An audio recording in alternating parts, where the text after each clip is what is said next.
Yotai Oromoti galfata dalota Oromoti hawi jarraf ture Oromoti mulata egere Oromoti olifanno si awa Oromoti gaf kulkulawa Oromoti darra amanama Oromoti falma hakanama Oromoti lello wala bumma Oromoti biftu bilisumma Oromoti biftu bilisumma Oromo TV the technology Yonanan sadarka Oromo TV sagale Oromo TV Fokagan Fafrika Oromo TV wal arga sabutta Oromo TV harsa yero hunda Oromo TV tedil adunya Oromo TV Oromiyan Kenya Oromo TV rade bubaha Oromo TV Koma uftaha Oromo TV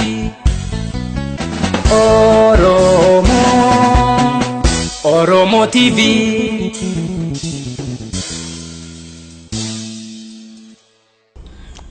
daawwattoota Oromoo TV akkam ooltan akkam bultan dura sagantaan arraantanaa Tawakkal Expressii fi Abdalleedhaan isiniif dhiyaatte namni biyya fagootti maallaqa ergachuu barbaadu Tawakkal Express kan Abdalleedhaan gaggeeffamu naannoo Cedar Riverside'tti argamutti ergachuu danda'a. Namni arraantana isiniif dhiyeessu nama yeroo dheeraadhaaf nu jalaa bade. Eessa jira osoo iyyaafannu bakka fagootti iyyaafachaa ture anilleen akkuma keessanii jechuudha. Osoo bakka fagootti iyyaafachaa jiruutiin asuma Minnesota keessatti argadhe. Ayyaanni Oromoo Week jechuudhaan beekamu torbaan Oromoodhaati. San keessatti argadhe. Maqaan isaa Adam Haaroni. Guututti isin wal barsiisuudhaaf hin jiraadhu. Dalagaa isaatan yeroo dheeraadhaatiitu isa kana isinii wajjin wal barsiisa. Hedduun keessan ni beektan. Adam afeerraa Oromoo TVtiin bakka tanatti dhihaachuu keetiif haasawa kanaafis hayyamuu keetiif galatoomi fayyaadee. Hayyee Oromoo TVin carraa kana naa kennitanii istuudiyoo teessanitti na afeertanii waa'ee seenaatiyyaa fi haalaan keessa dabre hundarraa na gaafachuu keessaniif hedduu galatoomaa galanni keessan bilisummaan jedha. Galatoomi Adam mee dura jalqabaaf eessa dhalattee eessa guddattee haala jalqaba keetii daawwattoota Oromoo TVdhaatiif yoo qoodde.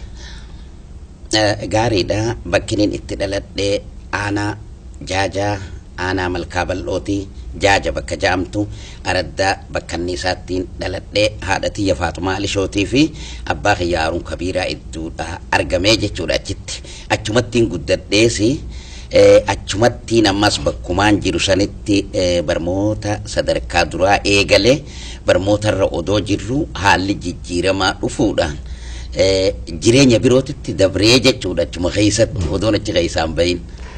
Jireenyi jijjiirame jireenyi haareenni ati keessa seente kun jireenya walleeti moo mee daawwattoonni Oromoo TVdha akka hubataniif? Gaafii gaariidha Abduu Jaliil keenya jireenyi adda addaa kan eenyu Oromoon akkuma waliin quba qabnutti waan jookiyyoonfattu Habashaa jala jirti waraana bilisa baasaa Oromoo ja'amu. Kan jaarraa abbaa gadaatiin gaggeeffamuu ta'etu naannoo teenya san dhufee jechuudha. Yeroo san nuti daa'ima waan kana waan takka waan nurratti hojjetamuu fi namni Oromoo kun barmoota dhabuu fi wahuma qabu tanaa'u unkaan itti fayyadamuu dadhabuu poolisa tokko qawwee takkaan namoota 100 lakkaawan hoggaa yaasan hoggaan arku haalli jarri kun deemaniif bareedaa ta'uudhaan ijoollummaa tiyyaan haalli siyaasaa kiyyoonfattu Habashaa sammuu tiyya keessa odoon seenin haalli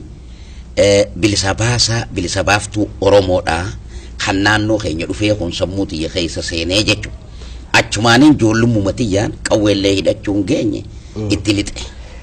Tole itti lixxeeti naannoo jaajaa sanitti. Naannoo jaajaa sanitti. Qooda fudhatte. Qooda fudhadhee achi keessatti qooda fudhachuu keessatti osoon gartee bakkaan itti si harkarraa yoon kaniin dubbadhu taate si walliftoota garagaraa aadaa Oromoodhaa warra calaqqisu warra wallisu faa walitti qabeen quba qaba. akkas Warra saniin maal jaaniin?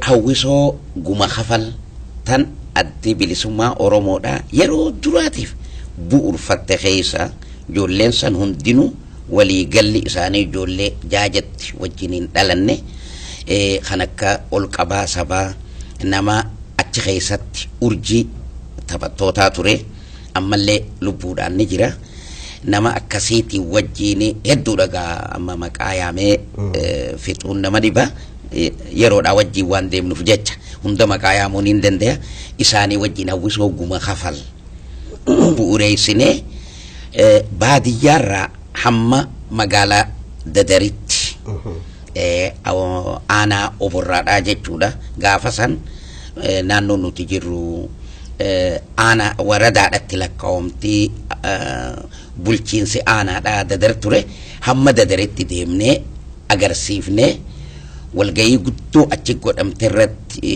badhaasa adda addaatillee fudhannee dhaaba keenyatti gaddachaanee jechuudha. Gaafa sanitti namni hedduun addi bilisummaa Oromoodhaa dabballoota garagaraa qaba.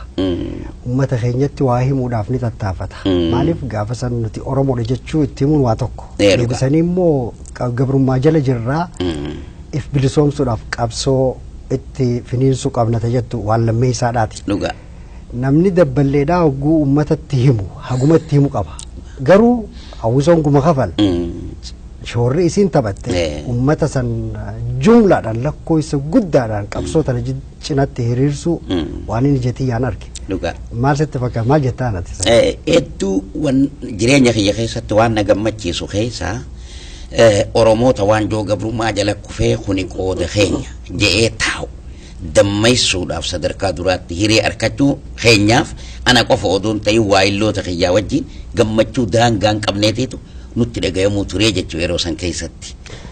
Bakkaan itti si harkutti ati ajajaa isaanii natti fakkaata. Gaafa sanii qindeessaa wallee isaan gaggeessan san walaloo isaaniif barreessu laata meenaa himi fakkaata. Namootaatiitu jira akka amma ni du'anii akka Abdii Mahammadis gaafa san achi ni jira waan takka barreessuudha ture. Abdii Mahammad kuni bakkuma artiin Oromoo haatu maratti ni dubbatama. Rabbi ramataa godhuu fi amma ni du'e. Isa qofa odoon ta'in miliyoon ayyalaa roobaa gaazexeessaa raadiyoo xaabiyaa Harar kan turelleen achi keessa jira. Obboleettii isaatii wajjin akkasuma Abdii Mahammadis obboleettii isaatii wajjin isaan kun walii galanii nama nurra muuxannoo qabu waan ta'aniif hawwisoo san tajaajilaa turan wogbarruu fi yadaloodhaanis nu tajaajilaa turanii jechuudha. Nutis hamilee cimtuu qabnuun daran caalaa waan isaan nu gumaachan irratti dandeettii teenya ida'anne akka waan san galmaan geenye goone. Osoo mootummaan dargii jirtuuti magaalaa Dadardheexanii agarsiisa jabaa san gaggeessitan. Gaggeessine. Laata onni akkamiin ichi dhaquu dandeessan mootummaan tafiraa isin warra diddaa mootummaa saniiti biyya irraa dhuftan bakka irraa dhuftanillee jaaja ta'uu namni beeku ni jira. Mee gariin namaa namni qawwee hidhatallee hin dhabamu jechuun hin dhagaya.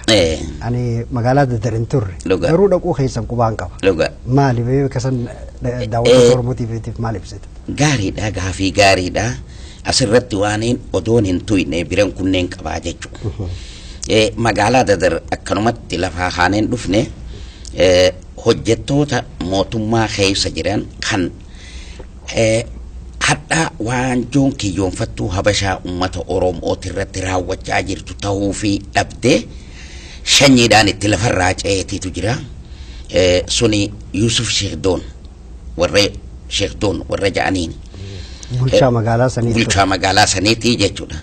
Bulchaan magaalaa sanii bulchaa Oborraatu ture. Bulchaa Rajaa Oborraatu ture yeroo san keessatti.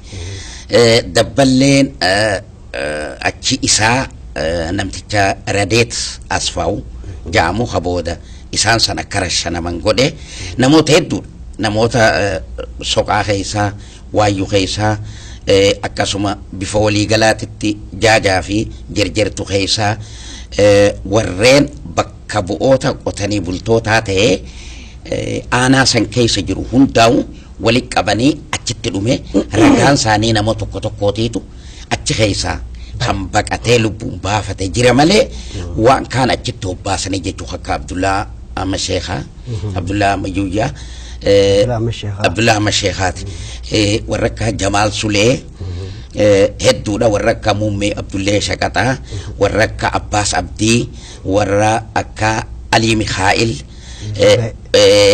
warreen akka Yuusufeedha Yuusuf Ahmad hedduudha warreen kana fakkaatan hundaa'u sababa nuti achi dhayinee achi gaddeebineen jar'isan hundinuu akka dhumatu godhamee jechuudha. Kana kan qindeesse immoo isaan kana kabasaase namticha Radeet Asfaaw Jaaniin kabooda Hararitti ifiisaatii ifajjeese. Ajaa'iba. Gaariidha Rabbi rahmataa godhufamee osoo achi kunneen dura wallatti deebite. Wallatti maaltu isa kaase? Walleedhatti wanni na kaase gaafii gaariidha. Gaafaan ijoolleedhaa namoota narra gurguddaatii wajjiniin taa'ee raadiyoo dhaggeeffachaa ture yeroon an ijoolleedhaa san timma namaa if bare nama gannaa 12 13 14 ta'a raadiyoona Itiyoophiyaatirraa raadiyoona Finfinneedhaa ka Itiyoophiyaatirraa afaan Soodaanii fi afaan Amaaraa wal keessa godhanii guyyaa sanbata xiqqaadhaa dhiyeessuu turan kanaan jara narra gurguddaa bira taa'ee guyyuma tokko afaan keenya kun akkanatti muuziqaa walitti qindaa'een dhiyaatu jennaan gurbaan tokko lafaa ka'ee nama ati nama shaaxira nama aqlii qabu si seene darti gowwaadhaa naan jedhe maalirratti jedhee gaafannaan bar jaarsinuu jaarsa hoggaa Haayile Sillaasee jechuu isaati bar jaarsinuu afaan kun raadiyoonaaf ni ta'a jedheeti ummata teknoloojiin ol guddate kana gaafate lakki afaan kun inimaa'u isteeshina raadiyoo kana ni facaasa ittiin dhiheessinii ja'aniini afaan jaarsinuu dadhabee dhiise ati akkana muuziqaa wal qixxaata jettee yaaddaahi naan jee hoggaa sawwaatu sammuu xiyyatana keessatti haba qaalamee jechuudha. Dhuguma afaan Oromoodhaa kuni ni cabsaa waan jiruun waa in qaqqabaa anis ooyiruudha qabnaa ooyiruu tana keessa bunaa jira jimaa jira waaniin asirraa gurguradhee harkadhee walitti qabadhee dirree dhawaa bu'ee dirree dhawaatti teephii Philips ja'an bite kaaseetaa fi dhagaasaatii wajjin ijoollee wal geenyee akka hawwisoo gandaatitti waliin guyyaa iidaa faa guyyaa akka ayyaana amantiidhaatii fi kana taphannuutiitu jira isaanii wajjin sirba taphannee dibbee fi ululloo harka dhawiinsaa wajjin akkuma muuziqaa goonee taphannee waraabne hoggaanii fi riikardii isaa cufee pileeyii gabbanu bakka waan taphachiisu gabbanu ijoolleedhaan biraa baqadhaadhaan jeen maaliif waan inni je'ee sammuu xiyya keessa jira raadiyoonni kun faca'ee ijoollee tana dhiiroon harka gataa je'eeti anis baqadhee isaanis baqachiise wantichuma taa'ee taphata eega kana taate wanni inni naan je'e san kijiba taachuu beekadhee mirkaneeffadhee fuullee tiyya gara dagaagina aadaa fi afaaniit irratti xiyyeeffadhee jechuudha. Gaafa hawwisoo guma kafalsan warra biraa itti wallisiifta. Ol qabaa sabaa fa'aa wallisiifta. Warra biraa kan dubraatis kan daldalaatis isaan isa wallisiifta. Yeroo sanitti ani mataan kiyyanii wallisa jettee qalbii keessa dhufee dubbiin. Anillee sirbeetiin ture. Niin sirbaa sirbiniin gaafa san sirbu. Eeboof waan taanaaboo waan dhaalamne dhaalee yoomiin irraa dheessa abbaa koo awwaalee addee koo awwaalee yaa aayyoo eessa jira abbaan koo hana dhale guyyumaa naan jetta calanqorraan galle abbiyyoon koon galle ani manaan mallee sirba ju'uun sirbaa. Mee wannaa wajjin jechuu dandeessu kan yaadattu taate barri dheeraadha. Leen danda'e akka gaariitti yaadadha. Eeboof wanta dhaaboo waan dhaalamne dhaalee way waan dhaalamne dhaalee yoomiin irraa deessaan abboo koo awwaalee way addee koo awwaalee yaayyoo eessa jira Abbiyoon nadaale wayi guyyuma naan jetta wayi calan qorraan gaale abbiyoon kon gaale ani manammaale wayamana wammaale sirba kanaan taphachaa ture jechuudha. Tole bareedaadha. Hedduu bareedaadha. Mee ol qabaa sabaa walliftoota gaafa san wallisan keessaa guma kafal keessaa jechuudha. Urjii ture. Urjiidha. Walleessaa ta'e yaadatti ni qabdaa? Walleessaa sanii amma dheeraadha silaa hoo. dheeraadha amata dheeraadha. Suduudaan amma yadaloo inni baase keessaa sirba akkam jirtan nagayaa fi fayyaa faaruu gamtaa ta inni yadala baasee nuti irratti leenjisa goonee irratti hirmaanneetiitu jira. Suni akkam jirtan nagayaa fi fayyaa abbootii faawwan guddoon biyyaa dargaggoo fi shamarran abdiitiyyaa xiqqaadhaa fi guddaadhaan yaalmaan biyyaa cunqurfamaa saba hoo abbaa biyyaa walqunnamaa gaarii yaalmaan hayyaa nu osoo walqunnamuu turree duru diinni silaa waahumaa nurraan taruu wanni ka wallaalaa hamaan jiru arraas gabrummaan buluuntu yoom jiru. Sirba kanaa yaadadhaa jechuudha. Kana hunda yadaloodhaa fi walaloo namni biroo haa baasu malee walitti qindeessee hawwisoon san akka dhiyeessitu nama godhe keessa urjiin dhugaadhaa ol qabaa sabaat ture isaa jechuudha. Akkasiin yaadadha. Kana keessatti yoo laata Abdii Mahammad qooda qabaa? Na ajaa'iba gartee Abdii Mahammad kun bakki inni itti qooda hin qabne hedduu miti. Hangan qabu bakki inni itti qooda hin qabne yeroo san keessaas achi jira isa qofa odoon ta'in obboleettii isaa daranii tan jaamtu isiidhaa wajjin akkasuma obboleettii miliyoon lammaadhaa miliyoon ayyalaa roobaadhaa tii wajjin achi jiranii hoggaa nuti leenjisa goonu hunda bakki kun akkana ta'uu qaba jechuudhaan gumaacha nu hannaa turan barruun abdi biraa ni dhuftii jechuudha. Achuma keessa jira innis yeroo san yeroo inni bakka raadiyoona hidhatarraa yaa hidhannoo zinnaaraa atin dhufinnaatu dhufee silaalaa hoggaaju fuula isaa biraa mataa godhuu fi gara bosonaa itti xiyyeeffachuu isaa himeetuma adda bilisummaa Oromootitti makame achirraa jalqabee gaa bifa waliigalaatitti tajaajila aadaa fi olguddina aadaa fi afaan Oromootirratti namni Abdii Mahammad keessaan hin dubbatin hanqa xiqqaadha wallisaa keessa nama hunda kan abdi karaa irratti hin buusin ka abdi walaloodhaan hin gargaarin hin jiru. Tole hawwisoon guma kafal booda irratti gaa rakkoo naannoo san jirurraa kan ka'e ni facaate. Ni facaate. Achiin booda maaltu ta'e ate isa garam aante? Achi booda isaan hoggaa waraanni bakka lamatti gargar baqaqee waraanni olaanaa bobbaasaa Mahammadiin hoogganamu gar tokko hafee waraanni hagi tokko sooressa jaarraa abbaa gadaatii wajjin gara diimaa gamaatitti achi baanii baqaqan.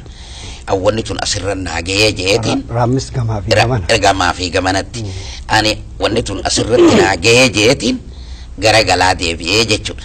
Gara galaa hoggaan deebuu hin turre amma jabaadhe gaa amanninis deemee anis dardaraadhaa dhufeetiin jira. Waraanni adda bilisummaa Oromoodhaa ergamee anaa arma ol jiru kana fuudhanii takkaa gara hawwisoo sanitti yookaayis gara adaba na barbaachisuu titti tarkaanfii fudhachuudhaaf dhufan guyyaa cidha xiyyaa dhufan. Anaa fuudhee cidha xiyyaa mana seenu jiru isaan dhufanii jechuudha. Jaajatti bakkaan itti dhaladhe gandaan itti dhaladhe keessatti dhufanii hoggaa dhufan nuti wanni dhufneef illee kanaa miti.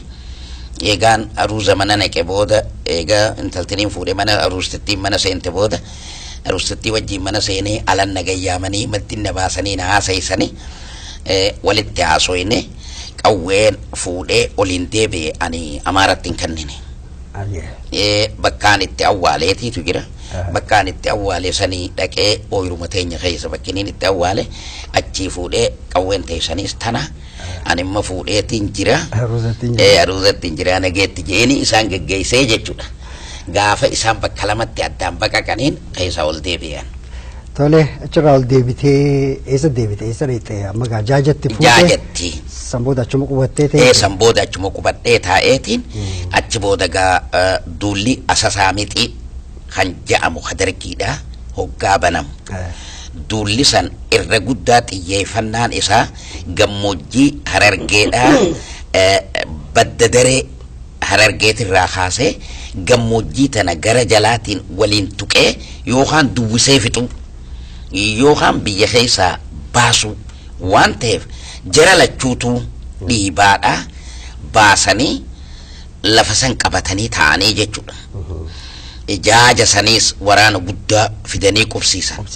Asirratti gaamma namaa akkaataa umrii fi uumamaatiin jechuun dhiiraa fi dhalatti waldee dubartootaa jaaruu, waldee dargaggootaa jaaruu kuni uumame waldee dargaggootaa keessattiin filamee jechuu jaajuma sanitti. Waldee dargaggootaa aanaa araddaadhaatitti filame waldee dargaggoota araddaa keessaa aanatti nu filuudhaaf nu geessan jirjirtu magaalaa gaafa san magaalaan guddoon aanaa malkaa balloodhaa magaalaa haroo jaaniin sani achi dhayne achitti maas warra aanaa keessatti akkaan filamu na godhanii jechuudha. Aanaa keessatti filamee aanaa fi ol qabaa sabaa ammaas adda nafne ol qabaa sabaatis ol deebi'e galee wajji filamnee jechuudha.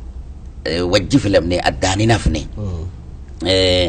Akkasitti koree leenjiftuu hawwisoo araddaadhaa godhee waldayni dargaggoota aangoo nu kenne aangoo isaan nu kennan san qabannee hawwisoo araddaadhaa hunda leenjisaa turre. Garuu summiin teenyata gaafa duraa san nu keessaa hafne walaloon nuti baafneetti hannenu warri dargiidhaan beeku walaluma rakkoo Oromoo irra jirtu ibsitu tanatti hanninaa jechuudha.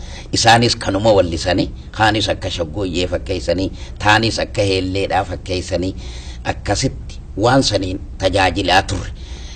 Egaa san dhaabbatee boodaan odoo saniin dhaabbatiin odumaan ani magaalaa jirtu sanii waldaa dargaggoota aanaadhaa tajaajilaa jiru hawwisoo qotanii bultoota kutaa Harargeedhaa tan magaalaa adaree biyyoo keessa dhaabbattetti kaan hirmaadhu itti gaafata bakka bu'aan aanaa sanii Maammat Adamee jedhama ni wareegame inni sun fuudhee hawwisoo san keessa nageessee jechuudha.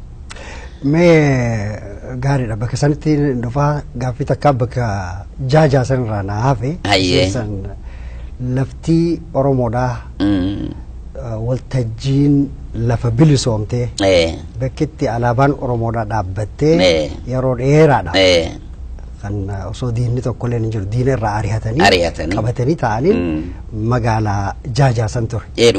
Gaafa booda waraanni dargiidhaa dhufee qabate. Uummatni miidhaan irra dhufe jira. Akkamtu ture bakka san waan naannoo ati turte ta'eef jecha daawwattoota keenyaaf yoo ibsuu dandeesse. Gaariidha gaafii gaariidha. Uummata aanaa malkaa bal'oo bifa waliigalaatitti gaaga'ama hamman hin ja'amneetiitu irra ga'ee jechuudha. Saniin duratti waan hin yaadadhuun qaba. Odoo asasaa san fuula dura hin dhufini guyyaa alaabaan dhaabbattu hayyuun cimaan Oromoo tokko Habiibee Abdullaa Muummee jaaniini amma irra guddaan namaan beeku ta'a. Habiibee Abdullaa Muummee jaaniin warri immoo naannoo jaajaa san jiraatu yeroo saniif ijoollummaa qabaatullee ni beekanii jechuudha. Hoggaa alaabaan adda bilisummaa Oromoodhaa dhaabbattu dura dhaabbattu hiriira baanii faaruu alaabaadhaa jechaadhaa fannifamtee alaabaa mootummaa Itoophiyaa buusanii alaabaa adda bilisummaa Oromoo baasanii yeroo dheertuudhaaf irra turanii guyyaa alaabaan san dhaabbattu gurra lamaan qabatee wuu jee iyye jaarsi kun hoggu sadii iyye wuu jee awwaate eenyu jalaa awwaattee jennaan yaa malkaa bal'oo du'aan nu yaameehiin jalaa awwaadhee je'eeni waan san gaafa sanii kaan saanaan galle aanaan tokko humna mootummaa kiyyoonfattuu Habashaa guddoo tana dura dhaabbachuu hin danda'u humniti har'a alaabaa dhaabde tunis yeroodhaaf bakka tana dhuunfattee haa dhaabduu malee humna mootummaa Habashaa dura dhaabbachuu hin dandeessu nuti akka jirrutti lafarraa dhumne du'a jalaa awwaadhaa jechuu isaati hayyichi kun sanii yaadadhaa saniin booda immoo yeroo dheertuudhaaf humna waraana dargiidhaa ka dhufuus toftaa fi tarsimoo cimtuu fi falmaa hadhooytuu godhuudhaan hoggumeeqa ittisanii irraa deebisanii inumaawu magaalaa haroosanii ol magaalaa harawaacaa ta naggadaaf daldalaaf tarsimoo qabduutiitu jira magaalaa san weeraraa turree jechuu gar tokkoon hawwisoo oduma taanu gar tokkoonis hidhannoo hidhannee waraanaa wajjin dirree waraanaatti jilbiibbannee loluus eegallee jechuudha maaliif humniti waraanaa xiqqoo waan taateef akkasitti achiin booda gaa humniti guddoon mi'a waraanaa gurguddaadhaan dhufanii seenan humna achi jirtu tana buqqaasanii seenanii garuu alaabaan sun hin fuudhamne alaabaa san namni tokko itti wareegee alaabaa san buusee fudhatee bahee ka alaabaa san wajji buusuudhaaf naannoo san jiruutu isarraa odoo ittisu achitti dhawamee kufe saniin booda manni qotee bulaadhaa akka jirutti ibiddaan barbadaawe qabeenyinis akka jiru barbadaawe inumaa waan biroo fixanii namni qotee bulaa kun irra guddaan marxoodha hidhataa shirrixuun iyyaayyee mitaa ja'anii qotee bulaa odoo humaan gaafanne dha'uu eegalanii jechuudha achi booda ajajni gubbaarraatti hanname xiqqisho qabbanaa'ee namninis biyyaa baqatee waa hunda lafa lakkisee manaas gubaa qabeenyaas saamaa looniis qalachaa harkan ajjeesaadha hamma gammoojjiidhaatitti deeman humniti adda bilisummaa Oromootii fi humniti adda bilisummaa Islaama Oromiyaatis yeroo san bu'uureeffame yeroo sani dura jalqabaaf humna tana dura dhaabbachuu waan hin danda'iniif gara gammoojjii gara gadiititti bakka humniti waraana dargiidhaa hin geenyetti gabbaqatanii lubbuu isaanii baraaranii jechuudha akkasiin gaaga'amni guddaan aanaa malkaa bal'oo sanirra gahee jechuudha yeroo san gara Eldaayifaa achi baqatan laata Eldaayee miti sadarkaa duraatitti gaara baqatan ummanni sadarkaa lamadaatitti gaara kanarraan gara waraanni dargiidhaa irra gakkute kana gaararraan isaan duubafatti ol baqatan akkasiin lubbuu if baraaranii jechuudha ammoo gaaga'amni yeroo san ta'e hammana jaameen himamuu gaaga'amni ummata sanirra gahe tole achiin booda egaa hawwisoon guma kafalees facaatee haalli sanis dhalatee saniin booda karaa magaalaatitti achi eega waldeeya dargaggeeyyii keessattis aga sossootaniin booda karaa baandii biraa magaalaa Hararitti hawwisoo waldeeya qotanii bultoota kutaa Harargeedha ta magaalaa Adaree biyyoo keessa jirtu achi keessatti akkaan hirmaadhuuf namtichi Mahammad Aadameedha ja'aniin rabbi ramataa godhuuf inni deemme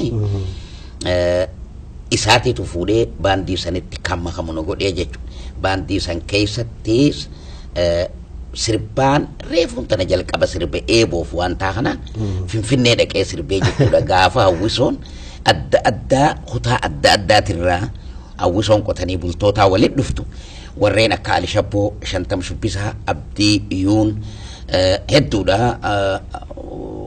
Ahmad Qallaafoo jennaani hedduudha warreen maqaa dha'uu hin dandeenye kan amma lubbuun jiranii fi kan lubbuun hin jirre hedduudha isaanii wajjin dha'i gaafa san naannoo Mojootirraa hawwisoo araddaa Mojoo akkuma jirtutti aktiiva sochii bareedaa qaamaa waan qabduuf fidanii nutti ida'anii hawwisoon tun bakka lamatti qoodamtee leenjifamte Alishabboo fi Shantam Shubbisaan faan warra muuziqaa qabu amalmaal abaatee wajjin achi keessatti hirmaachaadhaa turre Muusaa Turkii hedduudha akka Ibroo Isaa warreen akkanaa kanaa wajjin ammas ululloo afuufanii jee sirbu tokkootiitu jira maqaa isaaniin hin dagadhe isaa wajjin akka hawwisoo baadiyyaadhaatii fi akka baandii magaalaatitti ramadamneeti leenjisarra godhaa turree jechuudha. Bakka lamatti. Bakka lamatti. Finfinnee hoggaa dhaynu qopheessitoonni qophiisanii meeshuma isaan deemaniin kan muuziqaatii fi pirootokola isaan uffatanii deemaniin kana laalanii isin baandiif dandeessee waan kanarratti hirmaachuun qabdan jechuudhaan dhoorke sirbi dura waltajjii san bane hireen hawwisoo Harargee irraa dhayte qotanii bultoota Harargee kanaaf kennamte sirbi banameen eeboof waan taan aabboo waan dhaalamne dhaalee yoomiin irraa dheessa abbaa hoo awwaalee ayyootoo awwaalee sirba aaddee hoo awwaalee sirba ju'u kanaan achirratti sirbee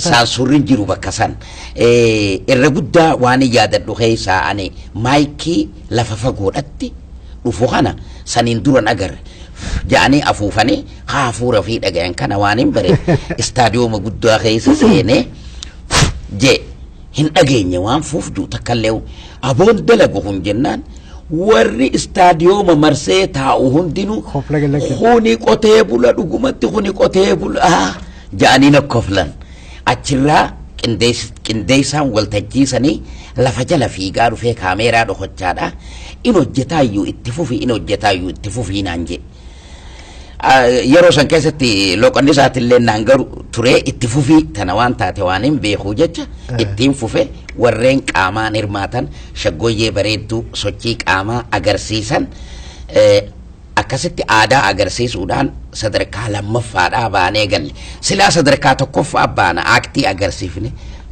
shaggooyyeedhaa fi sirba jilbaa agarsiisuudhaan tokkoffaa kabaanu warri dabub kun warri walaayittaadhaa kun dhufanii sirba sochii gosa biroo khaniin anuu takkaan arkin anuu ija baasee eegu fidanii akka biroo qaama lulanii akka namaan taanetti akka namni ajaa'ibutti qaama lulanii tokkoffaa keenya nurraa fudhatanii nuti lammaffaa baanee warri walaayittarraa dhufe tokkoffaa ba'ee warri dabuubirraa dhufe tokkoffaa ba'ee akkasitti injifannaadhaan gallee jechuudha.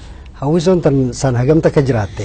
Hawwisoon sani bultootaatun yeroo gabaabduudhaaf jiraatte eegaa Finfinnee dhaynee agarsiifnee gaddachaanee boodaan ganna tokko hin teenye ni facaate. Barri san toora 80 kana taa'e. Toora 82 toora kana. Tole. Achi booda eega facaate booda? Eega facaate booda. Eessa booda ante?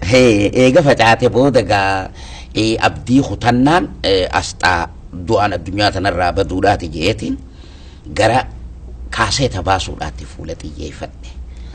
Kaaseeta kana gaa mi'a muuziqaadhaan qabnu. Eessatti baasuu jiraatta? Dirree dhawaa. Dirree dhawaa tana keessaa namni gitaara dha'uu bakka jirutti nageetti haa ta'u akka abbaatti ilaalaa Ali Shabbooti.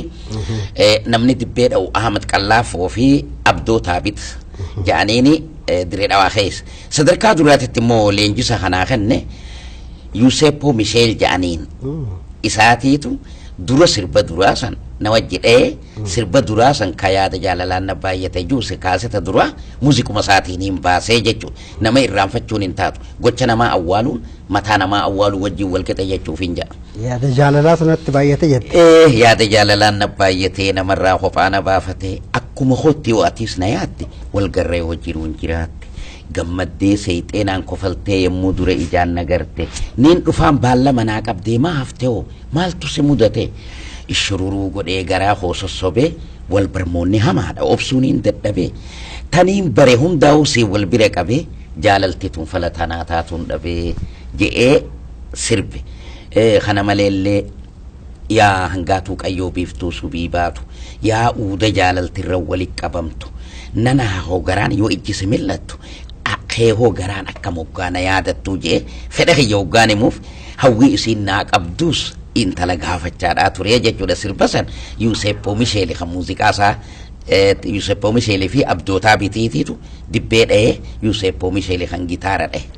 Mee yaada jaalalaan na baay'atee san sakkanuu jetta? Yeedaloo isaatii wajjin niin jaagaa sagaleen bakka akka gaafasiisan hin jirtuu xiqqoorra furdachuun dhabdu maaliif umrii hojii deemtiimi tanaaf gaana of galchaa jechaatiin yaada jaalalaan baay'ate namarraa qophaana baafate yaaddoo jaalalaan guddate namarraa qophaana baafate akkuma hooyoo atiis na yaadde walgarra yoo jiruun jiraatte gammaddee seexeenaan kofalte yommuu dura ijaan nagarte gammaddee seexeenaan kofalte yommuu dura ijaan nagarte nin dhufaan baalamaa naa qabde maa haftee maaltu si mudate ishururuu godhee garaa koo sossobe wal barmoonni hamaa obsuuniin dadhabe taniin baree hundaasi wal bira qabe jaalaltii tuunfalaa tanaa taatuun dhabe akkanaa kana fakkaataa jechuudha. Tattaantu ture qayyoo. Yaa hangaatu qayyoo biiftuu subii baatu yaa uda jaalaltirra walii qabamtu nanaa hoo garaan yoo ijjisii millattu kee hoo garaan akkam hammuuna yaadattu. Kana fakkaataa jechuudha sirba mata duree fi irraa tuqe malee gaa sirba 8 moo 9 sirbisan. Bareedduun oborraa tana booda baate. Bareedduun oborraadhaa kanatti aanteeti. Kaasetatti aanu. Akka biraatti tan namni dhagee isiidha. Akka gaariitti. Akka waan nan dhagee namni dhagee jeetiin jaa akkasumas beekta namni biraa immoo ta biraa hedduu dhagee ni mala. Dhugaadha. Mee walaloon siidha. Hedduu nama wajjin tawal na barsiifte boontuu oborraa sirba juukan yaada jaalalaa kajuu hedduma biqiltuun baaftu hawaasa keessan naaga biqilche.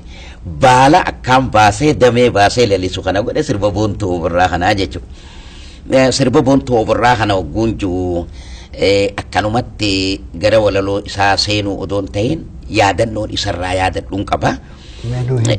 Yaadannooniin isarraa yaadadhu sirba kana katabeetiin jaaraadhaa dhufee diigee boodarratti jecha diiguu eeggachuun barree gaafa san haalaaf amalaa fi bifateetirraa jaalala dhugaatu na qabeessirraa si jaalle jechuudhaan ba'u heerarraa magaala shaggee meeqoo wal barraayin je intala waliin bariin haala amala si akkamii garti intala waliin bariin akkamii jaalaltirraa si qabde kanaan jee Minisootaa kana jiraa wallisaa guddaa Oromooti Gaaddisaa Abdullaahiitii jechuudha. Gaaddisaa Abdullaahii yeroo san keessatti hidhaadhaa bahee kaaseeta duraa baasee kaaseeta lammadaatiif qophiirra jira. Walalooti jetana na wajjin gallaalee ati bakkitti lalattee oborraa. Tajaalatte hin qabduun hin qaba. Duuba idda as koo wal barraa jettee walaloo jaarte diidu boontuu oborraa maan jennee je'ee walaloo tana akkaan kasirreesse Gaaddisaa Abdullaahiiti.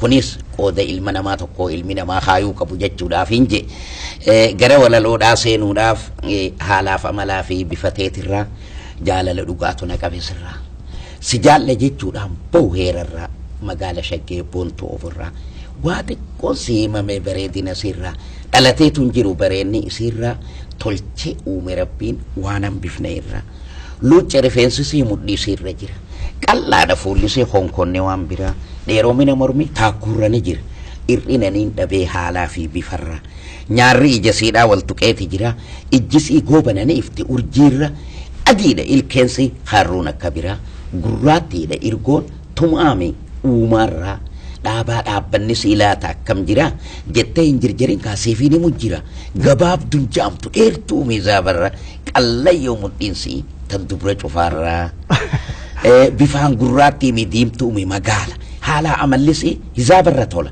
dubbiin isii suuta hin dhagayan alaala hoggaa yaamte suuta ooy jette si jalaa je'ee qeensarraa hamma rifeensaatitti unkaa bareedina ilmi namaa qabuu fi walaloo suuraan namaa keessatti mul'attu hawaasaaf dhiyeessee jechuu sirba kanarratti. Tole tan ifumaaf baafte moo ifiin baasee kana wangeelee sadeera ammaan tana si olii tana atumaatu baafate. Kana anumaatu baafate namni gumaacha irratti naa kannee boontuu oborraa jee Gaaddisaa Abdullaahiiti. Boontuun oborraa tun eega wal si barsiifteefu ammallee yaadannoo taati yoo nuuf jettee hoo. Gaariidha nin ja'a haalaaf amalaa fi bifateetirra jalaala dhugaatii naqabeesirra haalaaf amalaa fi bifaseetirra jalaala dhugaatii naqabeesirra si jaalle jechuudhaan bahu heerarra magaala shaggee buntuu oborraa. Waa xiqqoon siimaa bareedina sirra dhalateetuun jiru bareedni isirra tolchee uume rabbiin waan hambifne sirra tolchee uume rabbiin waan hambifne sirra akkana turee jechuudha. walluma sanii wajjin yaadannatan biraa tanii dhageenya. Bareedduun carcar naannuma sanii. Bareedduun carcar kaasee tahiyya kan sadaffaa irratti bareedduu carcar tanaas akkanatti hin baafne. Nama lamaan qabaa ijoollee carcar keessaa saayiboota jajjabaa. Tokko Abdallaa Hulaa Qundee jedhama ni du'ee Rabbi rahmataa godhuu fi tokkos Yuusuf Hulaa Qundeeti ijoolleen tun warra Qundeetii jechuudha. Dirree dhawaa keessatti caataraa kana keessa hojjetanii bakka buufata jimaatti gurguran kana keessa hojjetanii kaanis mana baala muuzaatii fi muuzinitti bu'u kana qaba kaan jimaa dawwalle deemu kana oofaa jechuudha. Ijoolleen tuni ijoollee humnaan magaalaa san keessa bultu ammoo saayiboota kiyya ciccimoo. Guyyaa tokko Yuusuf Hulaa Qundee furra biraa mataa godhuu fi du'een seeyaa Abdallaa Hulaa Qundee niin beekaa du'ee jira. Isaan kulee Rabbi rahmataa godhuu fi isaan lamaan kun ifii ol na hucciisanii jimaadhaas nabbitanii fuulli isaanii qabrii islaamaa ta Sayyid Abdallaa jaamtee yaamamtu ta dirree dhawaa tana fuula deebi'a. Qabrii Sayyid Abdallaa tana keessa garbiilee dhaddachoolee jala taa'an kana gurguddoo haadhaatiitu jira.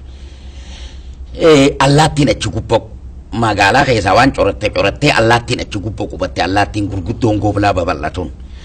Amma Yuusuf Hulaa Qundee kun hedduu na wajji taphataana qoosaa arra qabamtee jirtaa jedhee ati saayiba keenya taateeti nu wajjiin nyaachaa nu wajjiin dhugaadhaa goontii ogorraa jettee afaanillee kanuma godhanni jettee arraan tana qabamtee jirta yookaan goddee kanaan garas darba yookaan sirba bareedduu carcarjuu ubaasii yookaan mana kanaa gadi hin baatu amma jimaan kiyyaas wanni ni barbaadu hundinuu na dura jirti.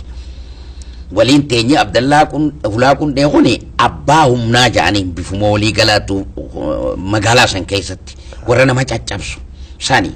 Ani fiifuu irraa sodaadhaan qaba saayibummaa fi isaan qaba malee irraa sodaan qaba qaafni kiyya xiqqaadha firraa qabuu hin danda'u jee.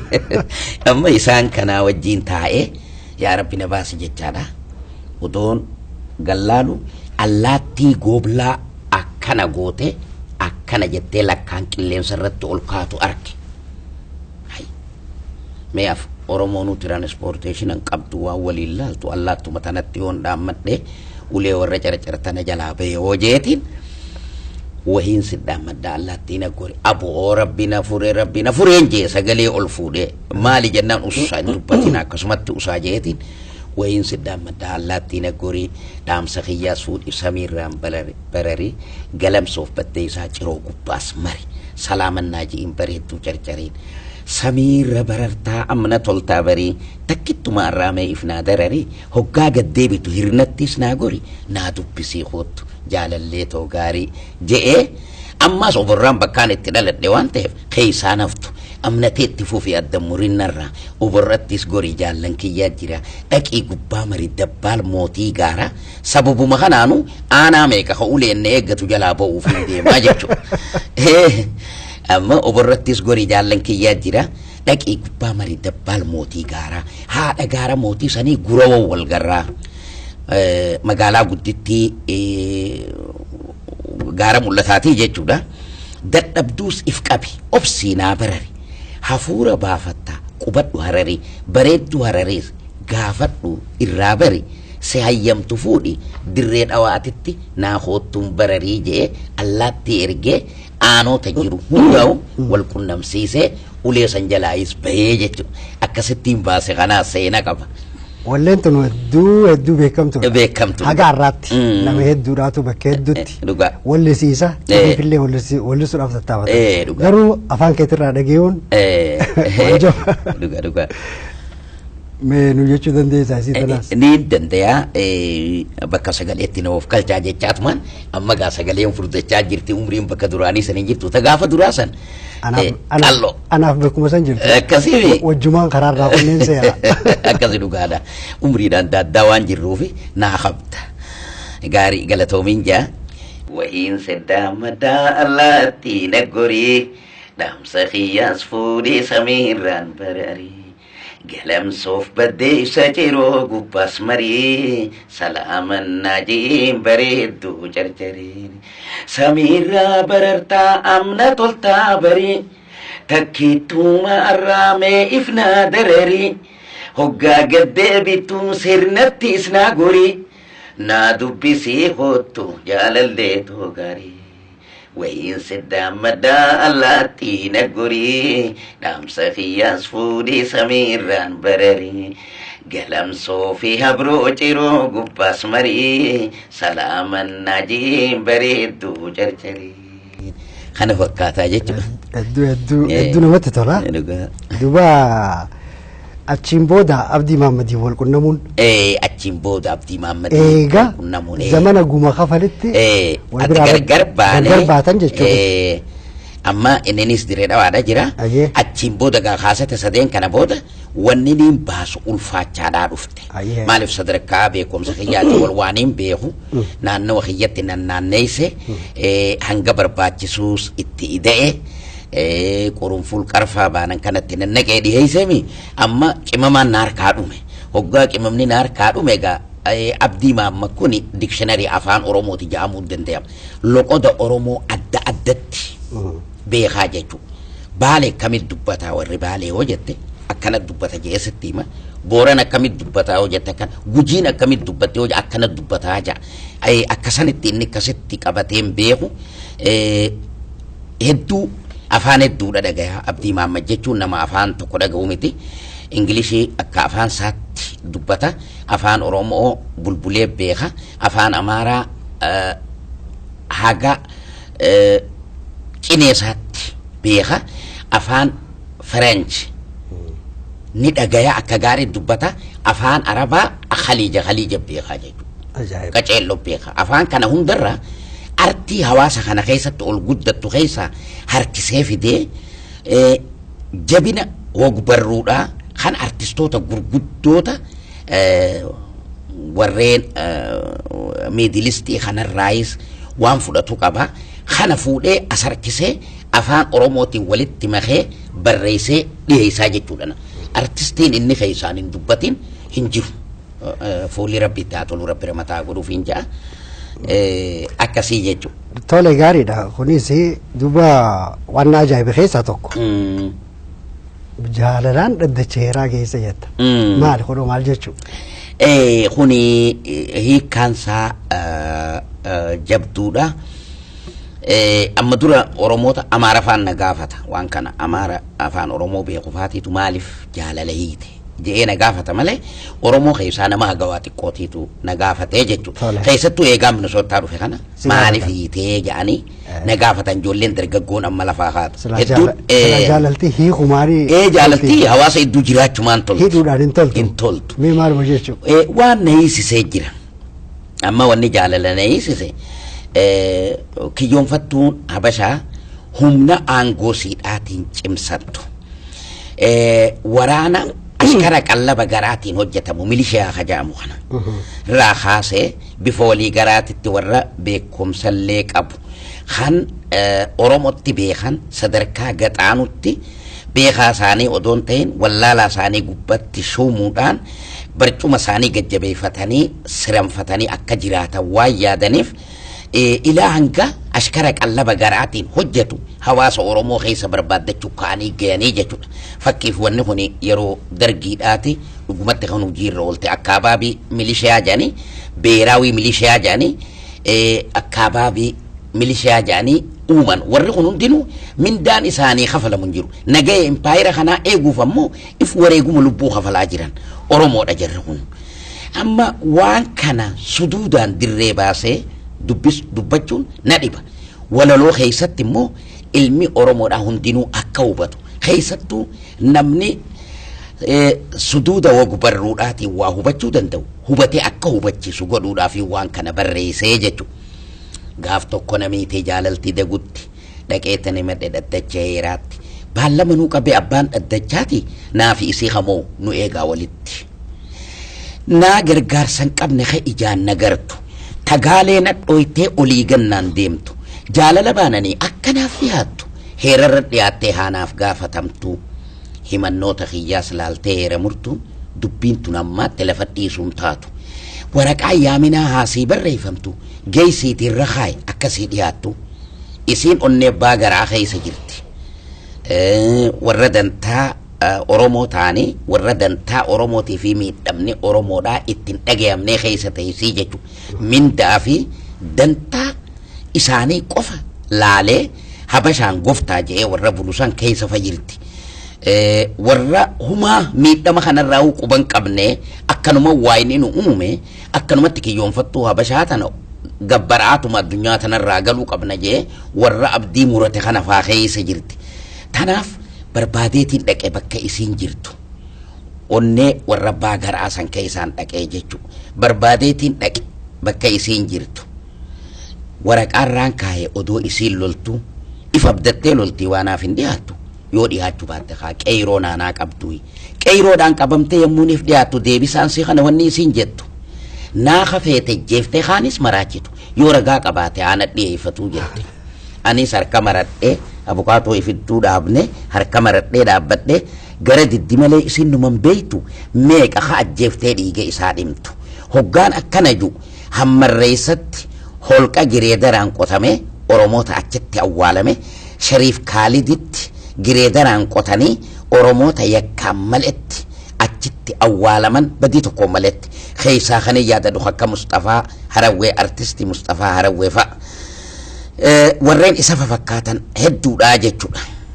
Yeroo gabaabaa keessatti wanni san warreen alaa qabeenya qaban invest karra godhan mootummaan amma jirtu tun gootee lafa qotuudhaaf hoggaa qonna jalqaban lafee ilma namaa ta lafa keessaa ol yaatuun ummanni Oromoodhaa hiriira ba'e lafti awwaala nama isaanii hayakka malee dhumee san akkan qotamne godhuudhaan hedduu na gammachiisanii turanii tunillee gammachuu takka garuu isaan dhume saniif gadda jiru san himuudhaaf warra dildila jalatti dhume gocha dargii saaxil baasuudhaaf amna dheeraa keessatti fayyadamee jechuudha. Jaalalawoo hidhuumaa barbaachisee ja'anii warra na gaafataniif hiikkaan siidhaa gabaabdu waan xiqqishoo takkaa jechuudha. Maali? Nuti wal fuunee hoggaa horru ilma barsiifannee ilmi barsiifannee akka dhala biyyaatitti akka zeegaa biyya saniititti dalagaa arkatee mirgisaa kabajamee fi hin jiraatu. Hoolaa takka re'ee yookaayis loon mooraa takka keessatti walitti qabamee abbaa isa qabuuf horuutitti dhala Oromoodhaa wanni isaan itti gammadan hegere humna isaan aangoo isaaniitiin jabeeffatan ta'uu siidhaa itti mul'isuufiin jaalala hamma umrii siidhaa itti murteessee mana hidhaa galchee jechuudha. Maaliif horruus humna namaatti taana malee eenyummaa keenya mirkanfachuudhaaf carraaqqiin nuti godhaa jiru hin jiru. Roga barnootaatiin roga diinagdeeyin akka jiruun teenya harkaa fi afaan taatee akka jiraattu hadachiidhaa warra dachi lafa qotatuuf warra horsiisa horata loonii qabuuf tajaajilli fayyaadhaa beeyladaa isaan qabaniif dhiisii mataa isaaniitiifuun godhamu jechuudha tajaajilli fayyaadhaa. Kana keessatti wal horreeti itti cinqamnee antiibaayotiikii tokkoon ala ilmaan gurguddifnee ilmaan kun deemanii kiyyoonfattuu habashaatiif milishaa ta'an. Tanaaf intalti Oromootis heeruma dhabdee maaliifiin heeruma dhabdee haa hubattu.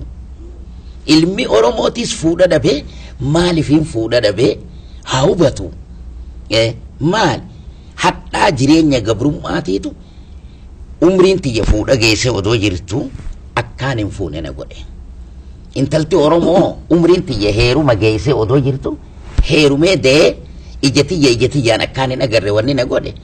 Hadhaa kiyyoonfattuun habashaa gabrummaa kiyyoonfattuun habashaa narra keessee tahuu akka dhaloonni amma lafaa ka'u mirkanfatuufiin jaalala ittuudhaa fuudhee hidhee jechuudha. Jaalalti san utaaltee dhaabeellan Oromoo idduuna duraa seente kasaaraan bakka tana dhufte.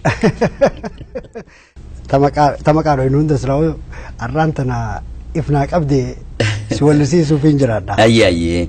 Meena hojii.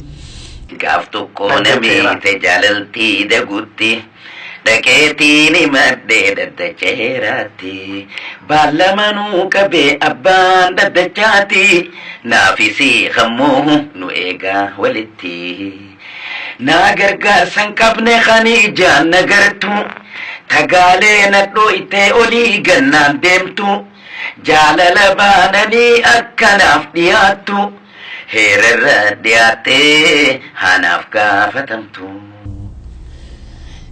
Kana fakkaataa jechuudha gaa gabaabattee. Moo walleeleen ta'e hundinuu. Kana naa gargaarsa hin qabne jechuu tanaan inni hini naa gargaarsa hin qabne hoggaan jiru. Jabuutiin humna xiqqoo waan taateef akkasuma ammaas abboommii harka French jala waan jirtuuf boqannaa uummata Oromootiif kennuu hin feetu. Kiiniyaanis akkasuma hariiroo walqunnamtii cimaa mootummaa kiyyoonfattuu Habashaati wajjin waan qabduuf dirree baatee golga nuu ta'uu hin dandeenye. Suudaanilleen akkasuma akka hawaasa gabroome tokko mootummoota ollaasaa jiranirraa gargaarsa harkataneetitti gargaarsa nuu godhuu dubbee nuu hannuu hin dandeenye. Naa gargaarsa hin qabne ijaan nagartu jechuun kiyya anaa bilisummaa qaadhime anaa humna hin qabne kahulaa mi'a hidhannootiin ol naqatu hin qabne. Jaalalti bilisummaa na qabde isiin sanuu intalaa barkadu bilisummaan sanuu dachiinis intalaa jechuudha. Saniifiin naa gargaarsa hin qabne ijaan nagartuu saniifiin je'ee jechuudha. Tanaan irra deebi'ee dhiifama. Gaarii goote walleeleen ta'e hedduun siidhaa hiikaa qabdi. Dhugaa. Hedduun siidhaa. Jaalala bira kuttee gaafa kan akka nama intala harka qabatee makiinaa seenuuf deemu. Kana nuhaasi jettaan sossoote makiinaan. Meetan irraa dubbadhu. Sossoote makiinaanii naannoo dirree dhawaa tanaatti waa daddalayna. Warri dirree dhawaadhaa kun kan abbuma fedhee waa ta'uu nama baadiyyaadhaa waa gurgurachuu dhufu maqaa waan isaan harkaa qabaniitiin yaaman. Haadha aananii ja'anii yaaman. Aanan isiirraa yaa'anii barqadaada keessa jiranii. Haadha dhiiraa jechuu quudhuu fi dhabuudhaa jechuu. Maaliif Oromoonnichi keessa jiranillee dammaqiinsi dilenaa miti warra ol'aantummaa saba Oromooti irratti barbaadu wajjin warra fira walittaan ka daldaltuu Arabaa fi Soomaalota kanaa wajjin wal qunnamtii waan qabaniif tuffuma warreen kiyyoonfattuu Habashaa nu qabani warri magaalaa keessa jiru kunis warra baadiyyaadhaatii qabaa jechuudha. Amma magaalaan waan oomishtee jiraattuun yoo hottoonii takkittii taate malee yoo faabrikaa Coca-Cola tokkicha ta'e malee wanni biroo achi keessatti oomishamu chaandiriisillee cufamee jira yeroo san keessatti. Faabrikaa foonii oomishu san cufamee jira zamana san keessatti. Amma haadha qoraanii oggaa ja'anii yaaman haadha aananii oggaa ja'anii yaaman wooma isin harkaa qabduun oggaa yaaman kana arke.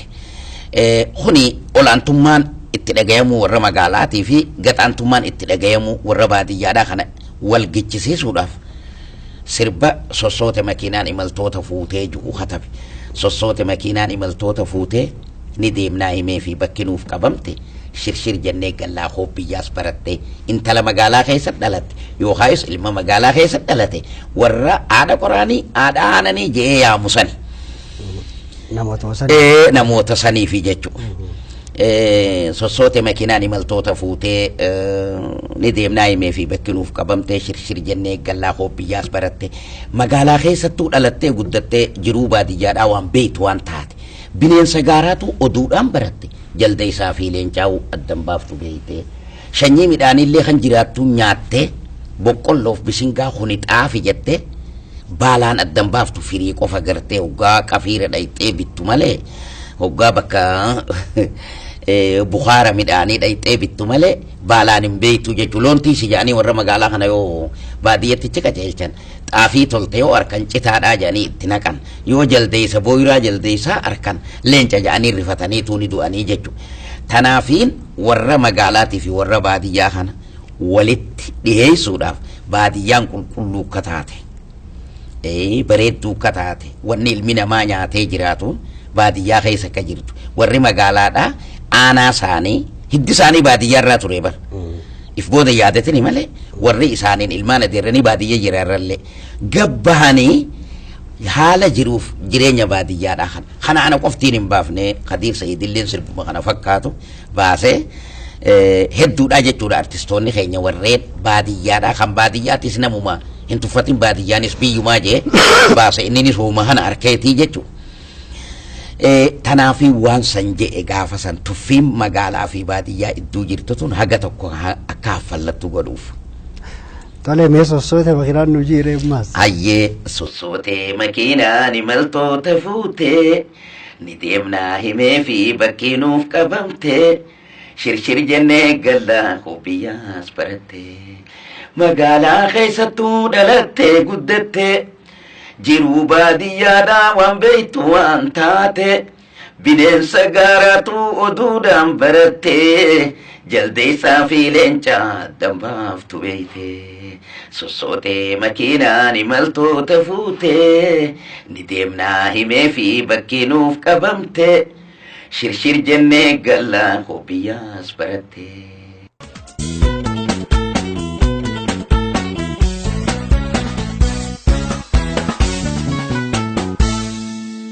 Oromotiif akeeka hayyootaa Oromotiif galfata dhalootaa Oromotiif hawwii jaarraaf ture Oromotiif mul'ata egeree Oromotiif odeeffannoo si'aawaa Oromotiif gaaf qulqullaawaa Oromotiif darra amanamaa Oromotiif falmaa haqa namaa Oromotiif leelloo walabummaa Oromotiif iftuu bilisummaa Oromotiif iftuu bilisummaa Oromotiif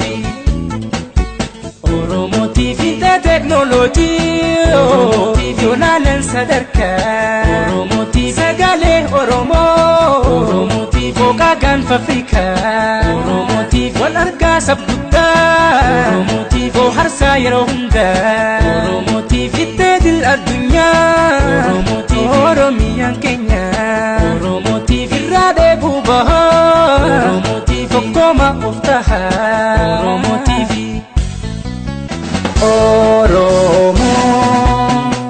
Oromotiif